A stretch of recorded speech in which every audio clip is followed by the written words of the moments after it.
El cuerpo de un joven es encontrado abandonado en su propio vehículo. Las investigaciones dirigen a las autoridades a un sacerdote muy cercano a él, pero este párroco dice que él no tiene nada que ver con la muerte del joven. Hola a todos, ¿cómo están? Mi nombre es Lesma, espero se encuentren muy bien. Yo como siempre muy contenta de poder estar un día más aquí con ustedes, muy agradecida de que me estén viendo donde quiera que se encuentren. El día de hoy hablaremos de un caso que conmocionó a México. Acompáñenme a ver todos los detalles.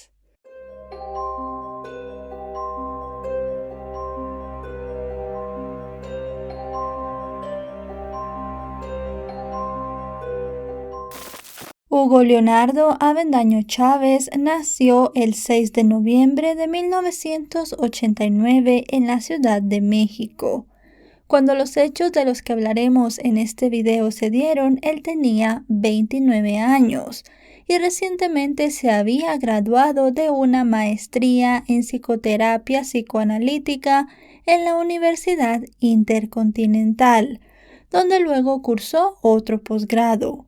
Era un hombre devoto que había hecho el propedéutico y cursado 3 años de filosofía con los misioneros de San Carlos entre 2009 y 2013, y aún mantenía la intención de continuar su formación. Siguiendo esta misma línea, desde hacía algunos años él prestaba su colaboración en la parroquia Cristo Salvador, ubicada en la alcaldía de Tlalpan, la más grande de la capital mexicana. Leonardo había crecido y vivía en la Ciudad de México. La parroquia Cristo Salvador era llevada por el padre Francisco Javier Bautista, un sacerdote querido y respetado por la comunidad religiosa de la localidad, aunque con algunas ideas bastante controversiales, como que el origen de los altos niveles de violencia que se viven en el país eran causados por la cantidad de abortos que eran practicados por las mujeres, en los lugares que él llamaba nuevos altares de sacrificio, que en realidad eran los hospitales. Sin embargo, su labor como representante de la iglesia era intensa y muy apreciada por la feligresía de la localidad. Como suele suceder, el padre Francisco vivía en la casa parroquial que estaba adosada a la iglesia en la que celebraban las misas. No era nada extraño encontrar a Leonardo allí, e incluso se dice que durante un tiempo él también vivió en la casa parroquial. Mientras Leonardo prestaba sus servicios en la iglesia y terminaba sus estudios, era apoyado económicamente por su familia. Él recibía una pensión de 10,000 pesos mensuales, unos $450 más o menos. El joven además tenía una camioneta Chevrolet Trax modelo reciente, y se supo además que había alquilado un apartamento muy cerca de la parroquia. Leonardo y el sacerdote Francisco, según dijeron varias personas, eran muy cercanos y mantenían una buena convivencia. El sacerdote siempre tenía cosas muy buenas que decir de Leonardo y le alentaba para que al final terminara ordenándose como sacerdote. Le decía que en esa iglesia él siempre tendría un lugar. Este hombre también era cercano a la familia de Leonardo. Cuando la madre del joven falleció unos años antes de todos los hechos, él estuvo muy cerca de ellos, visitándolos durante el velatorio, el entierro y también en los días y semanas posteriores. A pesar de no vivir con su familia, Leonardo era muy cercano a ellos, especialmente a su hermano Josué. Los jóvenes hablaban prácticamente todos los días y uno sabía lo que hacía el otro a casi todas horas. Fue por eso que Josué se dio cuenta que su hermano había desaparecido y fue él quien reportó a las autoridades el 12 de junio de 2019 que Leonardo no estaba y que algo raro estaba pasando. Según comentó Josué a las autoridades, el 11 de junio Leonardo le avisó que iría a la casa parroquial de la iglesia y poco después le mandó otro mensaje diciéndole que había llegado al lugar y que pasaría la noche allí. Pero el 12 de junio, como ya dijimos, Josué no tuvo noticias de su hermano y se puso todavía más nervioso cuando el sacerdote Francisco lo llamó para preguntarle por Leonardo y le dijo que él no había llegado a la iglesia la noche anterior. Evidentemente para Josué esto era muy raro, ya que su hermano le había mandado ese último mensaje diciéndole que ya estaba en el sitio, y Leonardo nunca le mentía sobre dónde estaba. Josué llamó en repetidas ocasiones al teléfono celular del joven, pero no obtuvo respuesta. Así que ese mismo día decidió dar parte a las autoridades de su desaparición. De inmediato comenzaron todas las averiguaciones para dar con su paradero, pero unas horas después de iniciada la investigación, una llamada a la policía alertó la presencia de una camioneta Chevrolet Trax de color blanca abandonada en un paraje de la calle Eucalipto, en la colonia Héroes de 1910. La camioneta coincidía a la perfección con la descripción del vehículo de Leonardo. Las autoridades se dirigieron a la dirección donde se había reportado la camioneta y en efecto la encontraron allí. En la parte de atrás de la misma, cubierto con un cobertor, estaba el cuerpo de un hombre, que al ser identificado se supo era Hugo Leonardo Avendaño. En ese momento, la investigación por persona desaparecida se convirtió en una investigación por homicidio. La policía quería saber qué había pasado y por qué el cuerpo de Leonardo estaba allí. En una primera hipótesis se pensó que tal vez todo se había tratado de un secuestro. En ese momento en los medios de comunicación mexicanos se hablaba mucho sobre una banda de secuestradores llamados Las Pelonas. Y es que en ese mismo momento que fue la muerte de Leonardo, también sucedió el asesinato de Norberto Ronquillo, y se decía que estos dos asesinatos estaban unidos y pensaban que tal vez los dos jóvenes habían sido víctimas de secuestro. Pero el hermano de Leonardo rápidamente negó esta hipótesis. Dijo que no la aceptaba porque ellos no habían recibido ninguna llamada pidiendo dinero. Y con esto la policía tenía más interrogantes que respuestas. Como primeros pasos en la investigación, las autoridades comenzaron a reconstruir los últimos datos de la vida de Leonardo para ubicar todas las posibles pistas sobre su muerte y ver a quién podían comenzar a interrogar. En la camioneta se encontraron 2 teléfonos móviles. Uno de ellos pertenecía a Leonardo. Al revisarlo se dieron cuenta que en efecto él le había enviado los 2 mensajes a Josué, que iba a la casa parroquial y también que había llegado a su destino. Josué estaba seguro que su hermano no le había mentido, así que le pidió a la policía que investigaran todavía más. Las autoridades fueron hasta la parroquia para entrevistar al padre Francisco, quien afirmó que el joven no había estado allí la noche anterior y que él se había acostado temprano. Pero los investigadores pidieron las grabaciones de las cámaras de seguridad. Allí se pudo ver cómo la camioneta de Leonardo llega al lugar alrededor de las 11 de la noche. A pesar de que le hicieron ver que ellos tenían esta imagen, el párroco seguía diciendo que él no sabía nada de Leonardo. Según el análisis forense, la causa de la muerte de Leonardo fue asfixia por estrangulamiento, pero en estos mismos análisis se dijo que no había ni un solo golpe en el cuerpo del joven, no se vio ningún moratón ni tampoco ninguna rozadura. Algo muy diferente a lo que Josué, su hermano, estaba contando. Él dijo que cuando fue a reconocer el cuerpo de su hermano, se dio cuenta que él en la cara tenía distintos golpes, incluido uno en la nariz. Pero todos estos golpes, como les digo, no están puestos en los oficios de los informes forenses. Mientras se hablaba de todo esto en los medios, la casa parroquial decidió al día siguiente de haber encontrado el cuerpo de Leonardo y luego de haberle hecho todos los análisis forenses, hacer una misa de cuerpo presente. Sorprendió mucho porque la familia de Leonardo no asistió, y es que según dijeron, el sacerdote ni siquiera los había invitado. Luego de realizar la misa de cuerpo presente, el cadáver de Leonardo fue cremado, algo que también causó mucha conmoción y confusión. Y es que usualmente en los casos de homicidio o asesinato, los cuerpos no suelen ser cremados hasta mucho tiempo después o incluso hasta que el caso es cerrado. Esto por si hay que hacer análisis más adelante. Cremando el cuerpo de Leonardo solamente unos días después de su muerte, estaban quitando toda posibilidad de que las autoridades le hicieran más análisis. Evidentemente, una muerte relacionada con la iglesia es algo que de inmediato ocupa la atención de todos los medios de comunicación. Varios periodistas estuvieron presentes en todos los actos y además no perdieron la oportunidad de abordar al sacerdote preguntándole su opinión sobre lo sucedido.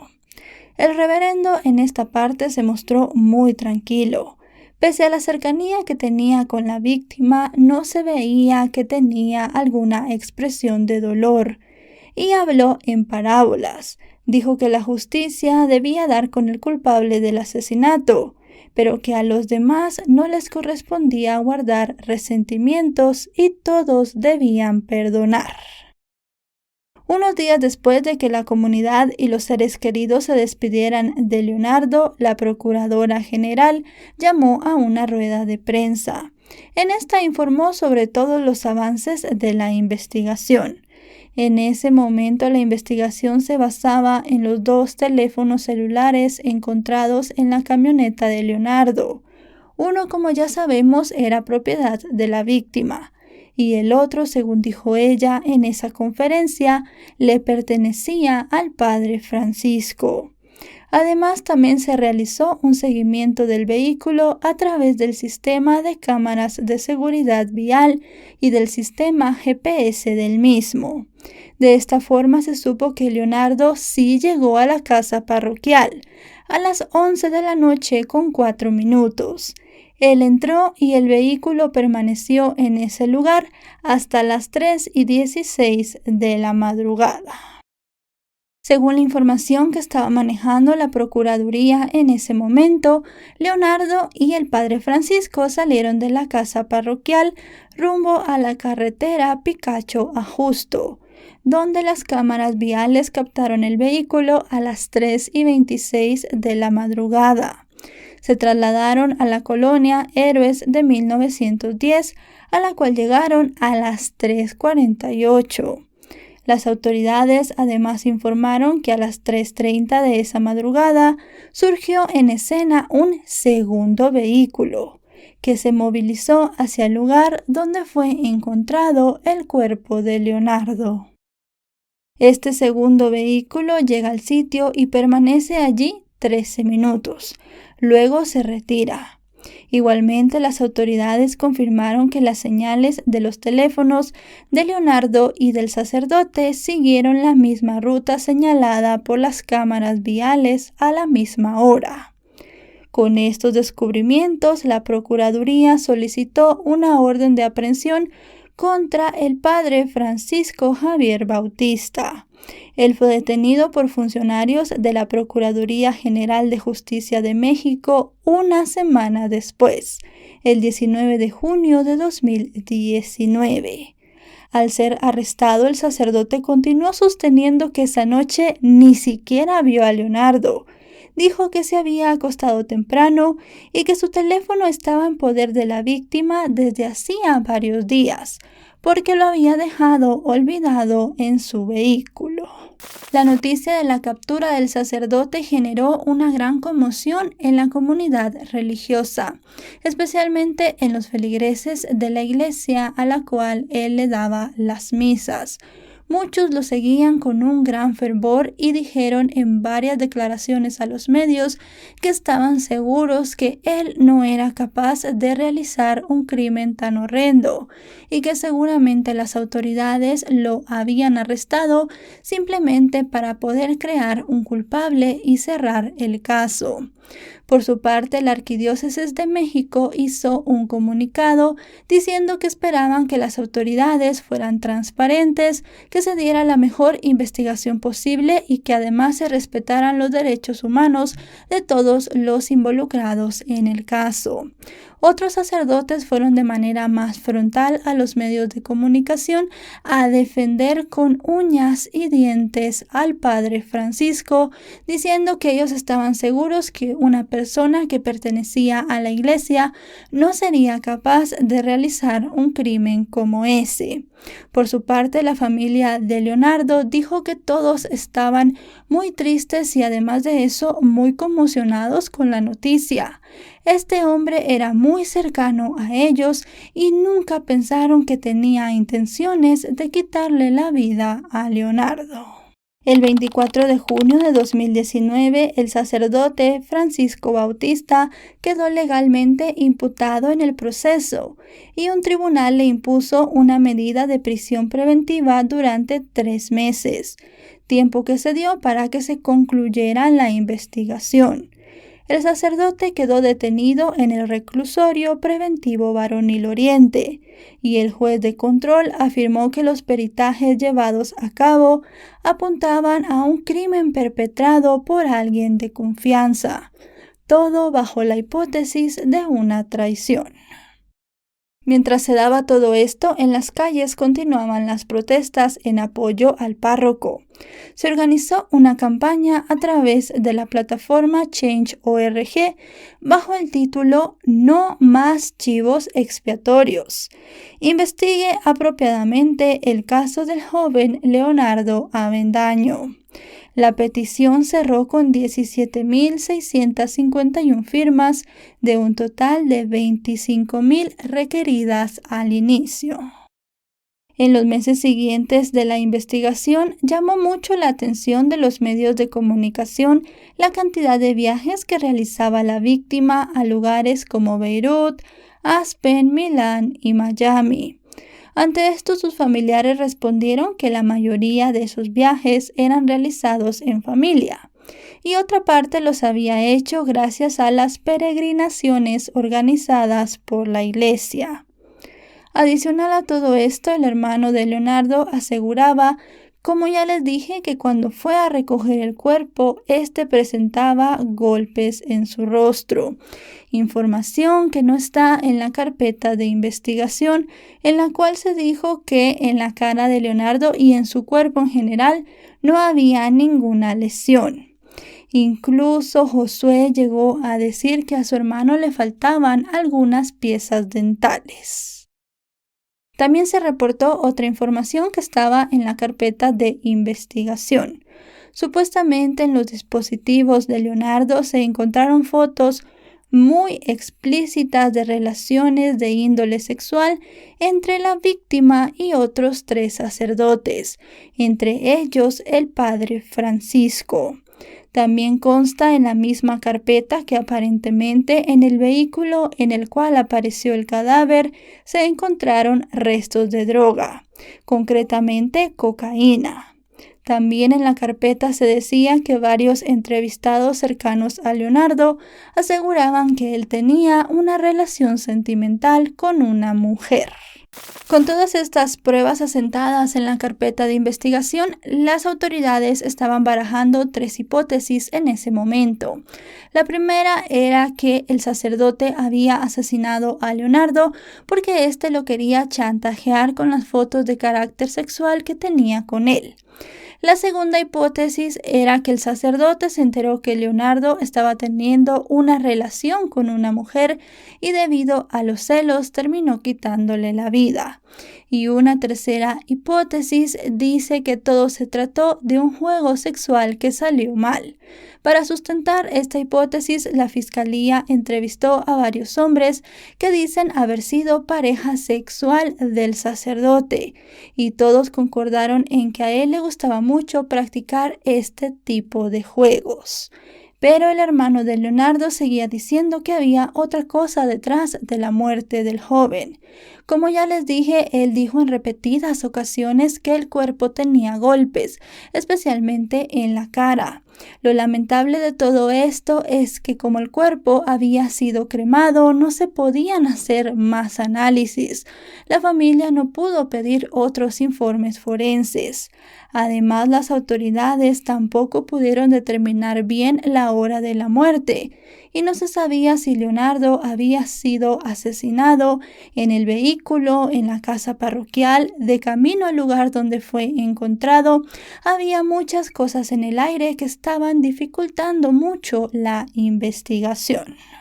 Por otra parte, los abogados defensores del sacerdote Francisco aseguraban que no había pruebas de que el reverendo hubiese salido esa noche de la casa parroquial, en la cual además vivían varias personas, y dos mujeres que prestaban servicios en la casa ratificaron que en efecto el sacerdote no estaba en posesión de su teléfono celular varios días atrás.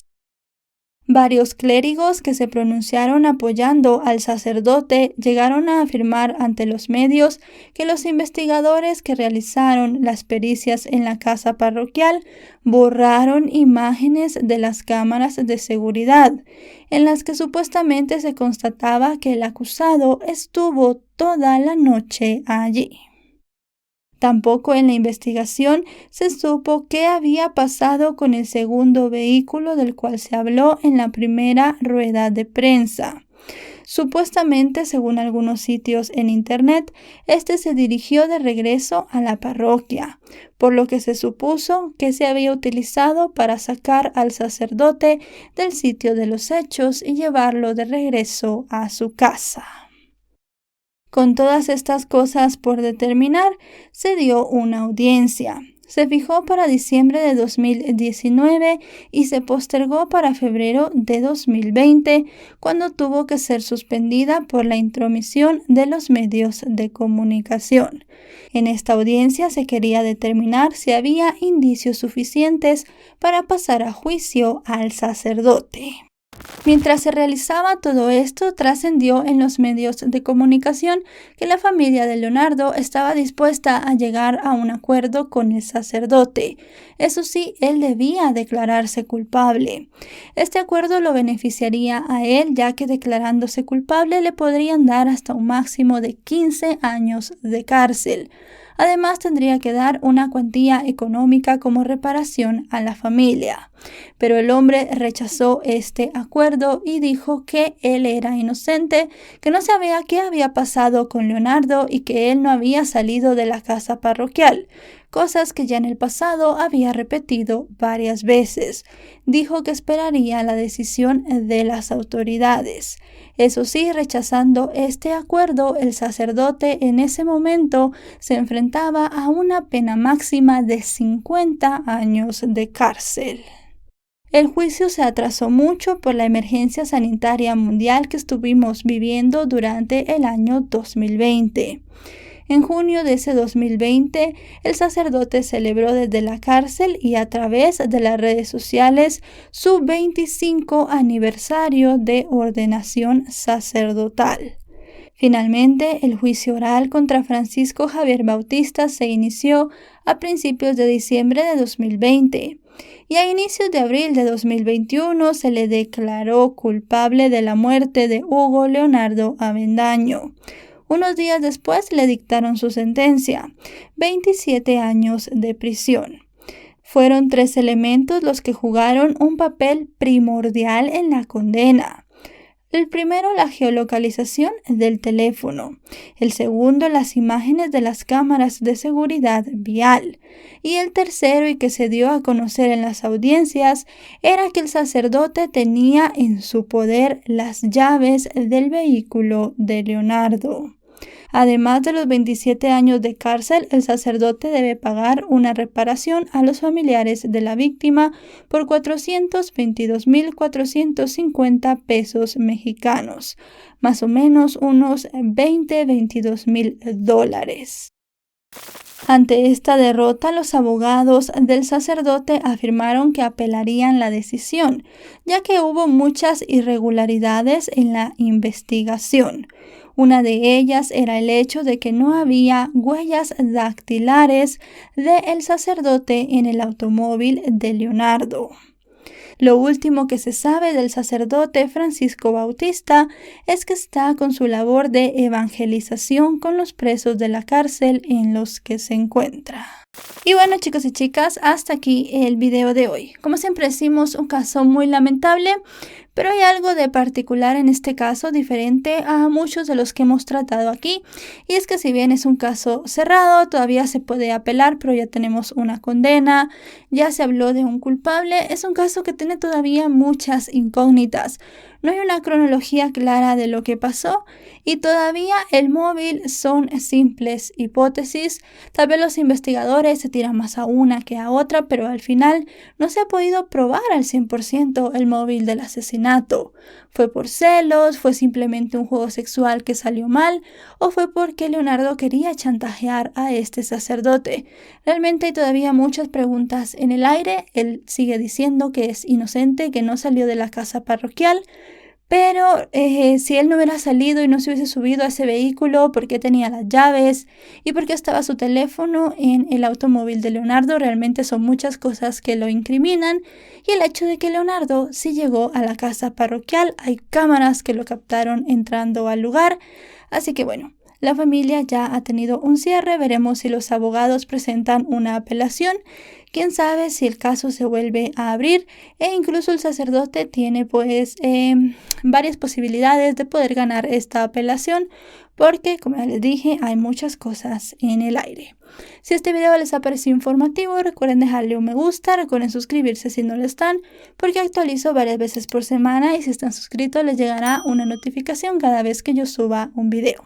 En redes sociales me encuentran como LesmaVR y en la descripción de este video tendrán otros canales en los que participo y canales de amigos que hacen un contenido muy similar a este y lo hacen muy bien. Ahora sí, nos vemos hasta otro caso. Adiós.